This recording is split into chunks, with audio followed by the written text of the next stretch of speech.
156 acres లో spread అయి ఉన్న ఈ temple world largest Hindu temple.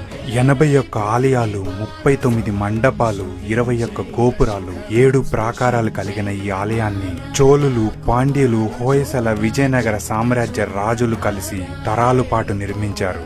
ఇదే మన తమిళనాడులోని శ్రీరంగం. శ్రీరంగం అనగానే ప్రతి ఒక్కరికి గుర్తొచ్చేది మాత్రం ఈ రాజగోపురం.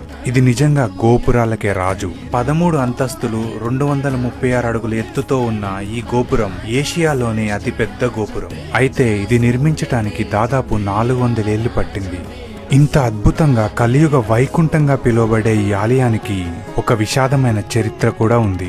13th సెంచరీలో అల్లావుద్దీన్ ఖిల్జీ జనరల్ అయిన మాలిక్ కఫూర్ ఈ గుడిపై దాడి చేశాడు. ఇక్కడి భక్తులు, పూజారులు ఉత్సవ విగ్రహాన్ని తిరుపతిలో దాచి వీరిపై పోరాడారు. అలా గుడి మొత్తం రణరంగంలా మారి దాదాపు